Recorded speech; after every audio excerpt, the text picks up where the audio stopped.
I'm Zoe, a 28-year-old librarian with a past that reads more like a thriller than a quiet bookworm's life. I grew up in a neighborhood that taught me more about survival than any school could. I became a state champion in lightweight boxing and martial arts, not just for trophies, but to stand my ground. They called me Riptide back then, 'cause I was calm until I wasn't, and then I swept everything away. I remember the day I met Alex. It started like any other, with me shelving books and daydreaming between the quiet aisles of the library. But as I left work that day, some wannabe tough guys decided I was an easy target. That's when Alex stepped in, all chivalry and bravado. "Hey, leave her alone," he shouted, stepping between me and them. I rolled my eyes, knowing well I could handle it, but I appreciated the gesture. The thugs laughed. "What are you gonna do about it?" one sneered. Before I knew it, fists were flying. Alex took a hit, and that's when I stepped in. My training kicked in, and within minutes, the thugs were running away, nursing more than their pride. Alex was on the ground, nursing a busted lip.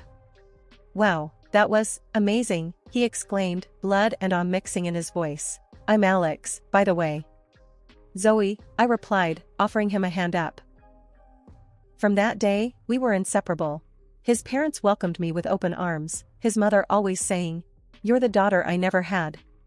His father would chuckle, "Well, she's certainly the protector we never knew we needed." But not everyone was a fan.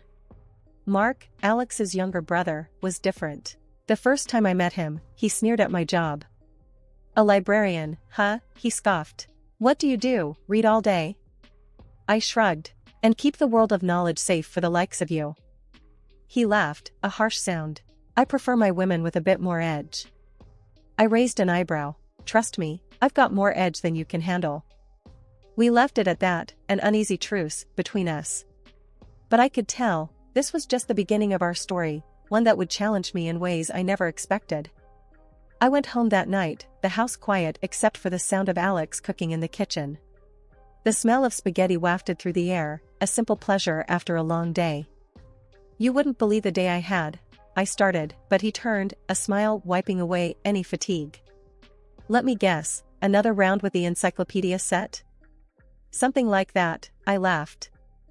We settled into our routine, a peaceful life punctuated by the echoes of my past. I didn't know then how much my old life would come crashing back into my new one, but for now, I was content. I had found a new beginning, a chance at a life I never thought I'd have.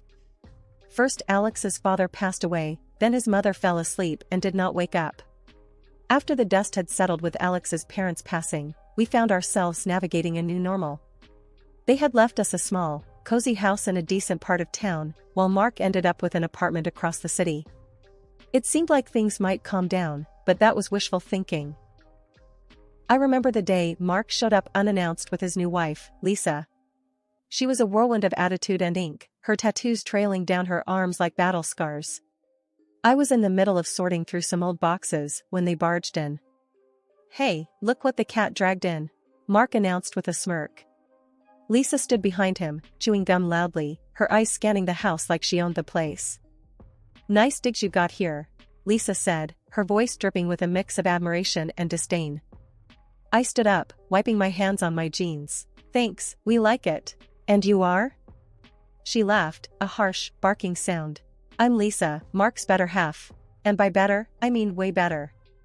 I couldn't help but chuckle. "Well, Lisa, welcome to our home. Just try not to break anything, including Mark." Mark rolled his eyes. "Always the joker, huh, Zoe? But seriously, this place is way too nice for a couple of bookworms. You should see the dump we're in." Lisa chimed in. "Yeah, we were thinking, maybe we could swap, you know? You take the apartment, and we take this little paradise." Alex, who had been quiet until then, laughed. "I think we'll keep what's ours, thanks." The conversation was tense, the air thick with unspoken challenges. Lisa strutted around the house, her every move calculated to intimidate. But I wasn't one to back down. "Listen, Lisa," I started, my voice steady. "This is our home, and you're welcome as family, but don't overstep. We all got to live our own lives." She snapped her gum and stared me down. "Oh, I'm just getting started, honey. I like a challenge, and this place," she gestured around, "is going to be mine." The audacity was almost laughable. Almost. I exchanged a look with Alex, who shook his head slightly, a silent message to let it go for now. They didn't stay long after that, but the tension lingered like a bad smell. After they left, Alex and I sat down in the living room, the silence between us heavy. "Can you believe them?" I finally said, breaking the quiet. Alex sighed, running a hand through his hair. "Mark's always been a handful, but Lisa, she's something else." "I can handle her," I said, more to myself than to him. "I've dealt with worse." But as the days turned into weeks, and the weeks into months, that encounter marked the beginning of a series of events that would test our patience and our resolve. Lisa's bold claim on our home wasn't just idle talk. It was a declaration of war, and we were right in the crosshairs. The trouble began in small, annoying ways at first. I'd wake up to find trash thrown over our fence or nasty words spray-painted on the side of the house. "Get out," they'd say, or "not welcome." It was juvenile, but it set me on edge. I had a feeling Lisa was behind it, a suspicion that was confirmed when things escalated. One morning, I found a dead bird lying on our doorstep, a twisted warning. I remember standing there, staring down at it, the anger boiling inside me. I scooped it up with a shovel, my mind racing with dark thoughts. I decided to let it slide for the moment, but then Lisa took it a step further. She came strutting into the library one afternoon, a smug look on her face. I was reshelving books, and she made a beeline straight for me. "Hey, book nerd," she called out, loud enough for everyone to hear. I turned, keeping my face neutral. "Can I help you?" She smirked, her eyes glinting with malice. "Just wanted to see where the famous Zoe spends her days. Quite the boring life you got here, huh?" I shrugged, trying to keep it cool. "It's a living." "What do you want, Lisa?" She leaned in close, her breath reeking of cigarettes. "Just a friendly visit. But let me give you a little advice. Give up the house, and all this," she gestured around, "stops." Simple as that. Before I could reply, she started knocking books off the shelves, her laughter echoing in the quiet room. I grabbed her arm, stopping her. "Enough, Lisa. Leave now, or I'll call the cops." She yanked her arm free, still smirking. "You wouldn't dare." "See you around, Zoe." I spent the next hour picking up books, my mind a whirlwind of anger and frustration. I wanted to fight back, to put her in her place, but I remembered my promise to stay calm. I couldn't let her see she got to me. That evening, I called Mark, hoping maybe he'd see reason. "Mark, your wife's out of control. She came into the library today, caused a scene." "It's got to stop," I said, trying to keep my voice steady. There was a pause, and then he laughed. Zoe, always so dramatic. Lisa's just having a bit of fun. But I'll tell you what, you give us the house, and I'll make sure she leaves you alone." I clenched my fist, feeling the old fire rise. "That's not going to happen, Mark. Control your wife, or I'll take matters into my own hands." He scoffed. "Big words, Zoe. Just remember, you started this." We hung up, the threat hanging heavy in the air. I didn't tell Alex about the call, not wanting to worry him more than necessary. But I knew things were about to get a lot worse. It was only a matter of time before Lisa or Mark made their next move, and I had to be ready. The tension was like a thick fog, hanging over our home and seeping into every corner. I could feel it, a constant reminder that things were far from okay. It wasn't just the vandalism or the threats anymore. It was the waiting, the not knowing when or what would come next. One evening, as I walked home from the library, my nerves were on high alert. The streets were unusually quiet, the silence amplifying my anxiety. That's when I saw him, Mark, staggering down the sidewalk towards me, a bottle in one hand and a look of drunken fury on his face. "Hey, Zoe," he slurred, his words soaked in alcohol. "Thought you could ignore me, huh?" I stopped, my heart pounding. "Mark, go home. You're drunk." He sneered, taking a step closer. "This is my family's home you're living in. You don't belong here." Before I could react, he swung at me, his fist cutting through the air. Instinct took over. I dodged his blow and grabbed his arm, twisting it behind him. He yelped in pain, his knees buckling. "Listen to me, Mark," I hissed, my voice low and steady. "I don't want to hurt you. but I will defend myself. He struggled, trying to break free, but I held firm. You're nothing, Zoe. A nobody. With a quick movement, I pushed him to the ground, his body hitting the pavement with a thud. He lay there, whimpering, the fight gone out of him. Stay away from us, Mark, I warned, my voice cold. Next time, I won't be so gentle. I left him there, the night, swallowing his curses and threats. As I walked the rest of the way home, I couldn't shake the feeling of dread. It was one thing to deal with words and petty acts of vandalism, but this was different. Mark had crossed a line, and I knew it was only a matter of time before things escalated even further. Alex was waiting for me when I got home, his face etched with concern. Where have you been? I've been worried sick. I sighed, the weight of the evening pressing down on me. Ran into Mark. It got a little heated. Alex's eyes widened. What happened? Are you okay? I nodded, trying to reassure him. I'm fine. Just tired of all this, tired of being pushed around. He wrapped his arms around me, a silent promise of support. We'll figure this out, Zoe. Together. But as we stood there, clinging to each other, I couldn't shake the feeling that our troubles were far from over.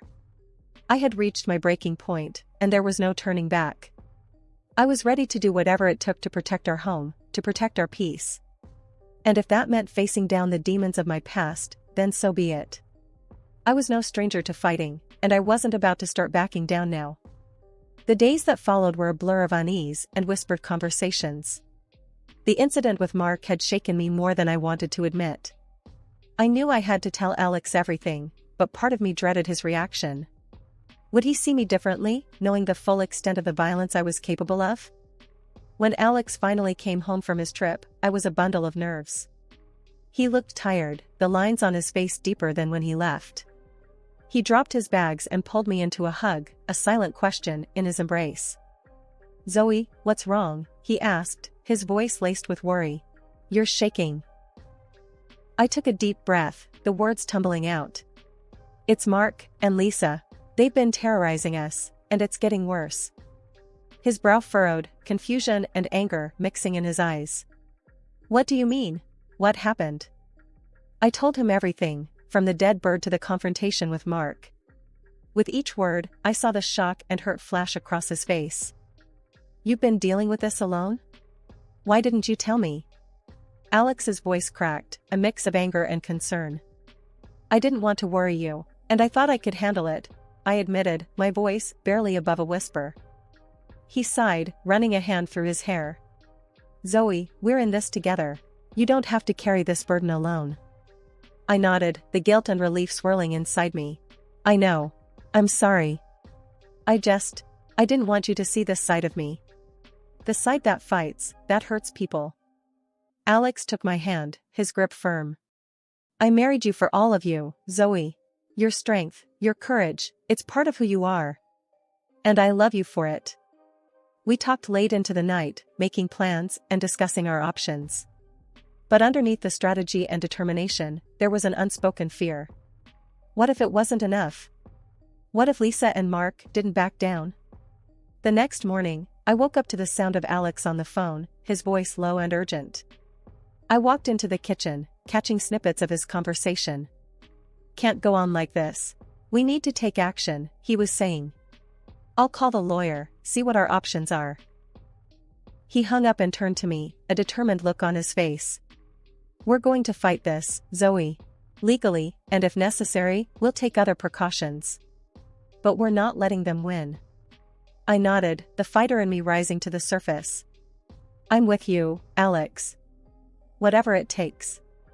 But even as we banded together, ready to defend our home, I couldn't shake the feeling of dread. Confessing to Alex had lifted a weight off my shoulders, but it also made the threat more real. This was no longer a distant danger, it was at our doorstep, and we were about to face it head-on. The battle lines were drawn, and there was no turning back. The quiet life we had built was about to be tested, and I only hoped that our love and resolve would be enough to see us through. One brisk morning, as Alex and I were enjoying a rare moment of quiet, a loud knock shattered the peace. We exchanged a wary glance before I opened the door. There stood Mark and Lisa, flanked by a group of guys with a rough, gangster edge. Lisa's smug grin told me everything I needed to know. This was her latest attempt to intimidate us, to scare us into giving up our home. "Look what we brought you," Lisa taunted, gesturing to the menacing crowd behind her. I felt Alex stiffen beside me, but I kept my cool. "This isn't going to work, Lisa. You can't bully us out of our own home." That's when the unexpected happened. The apparent leader of the group, a broad-shouldered guy with a commanding presence, stepped forward and burst out laughing. It wasn't the reaction any of us were expecting, least of all me. "Zoe? Is that really you?" he exclaimed, his laughter subsiding into a wide grin. I squinted, taking in his features, a flicker of recognition igniting in my mind. Danny Coleman?" The rest of the group looked on in confusion as Danny nodded, still grinning. "In the flesh. Can't believe it's you, Riptide." The old nickname sent a shockwave through the crowd. I saw the change in their eyes, the way their posture shifted from hostile to respectful. Lisa and Mark were visibly taken aback, the confidence draining from their faces. Danny turned to the group, his voice loud and clear. "Folks, you might not know this, but Zoe here is a legend. We grew up in the same neighborhood, saw her fights. Trust me when I say, she's not someone you want to mess with." The murmurs of acknowledgement and nods of respect were almost surreal. Here I was, facing a potentially dangerous situation, and suddenly I had an advocate in the most unexpected form, a former classmate turned gang leader. Danny addressed Lisa and Mark directly, his tone serious. "You two got it all wrong. Trying to bully Zoe out of her house? That's not going to fly, not with me here." Lisa's voice was barely a whisper, her bravado gone. "But, this is supposed to be our house. We deserve it." Danny shook his head, the finality in his motion clear. "You don't deserve anything by terrorizing people, especially not someone like Zoe." He turned back to me, his expression softening. "Look, I know we've had our differences in the past, but no one messes with you. Not on my watch." As they left, with Lisa and Mark trailing behind, a defeated duo, the neighborhood's silence returned. But it was a different kind of quiet now, one filled with newfound respect and an unexpected sense of security. I closed the door, leaning back against it, the adrenaline slowly ebbing away. Alex wrapped his arms around me, a mix of shock and relief on his face. "I can't believe that just happened." I smiled, the tension finally releasing. "Neither can I. But I'm not complaining." We had faced down a threat with the most unlikely of outcomes. As I looked out the window at the retreating figures, I realized that sometimes, the past doesn't just haunt you, it comes back to lend a helping hand. And with that thought, I knew we were going to be okay. We had stood our ground, and we had won. After the standoff with Danny and his crew, things took a swift turn. The air around our little home was charged with a sense of change, a palpable shift in the winds that had been threatening our peace for so long. The first sign of this change came unexpectedly, just a few days later. I was out in the garden, tending to the roses that had started to bloom again, when I saw Lisa, her usual brashness replaced with a hunched, defeated posture. She was alone, without Mark or any of her so-called friends. She barely glanced my way as she made her way to her car, piled with boxes and bags. It was clear, she was leaving. The news spread quickly. Danny, the unexpected ally from my past, had made good on his word. He kicked Lisa out of the gang, severing her last ties to the community she'd tried to dominate. Without the backing of her tough friends, Lisa no longer felt safe or powerful in the city. Her departure was quiet, almost unnoticed, a stark contrast to the loud, defiant character she had always portrayed. Mark was next. He came by a few days after Lisa's departure, his car filled with the last of his belongings. He stopped by our house, a hesitant figure at the end of our driveway. I went out to meet him, curious about what he had to say. "Zoe," he started, avoiding my eyes. "I'm leaving too. Sold the apartment. It's time for a fresh start, somewhere far from here." His voice was soft, lacking the harsh, mocking tone I'd grown used to.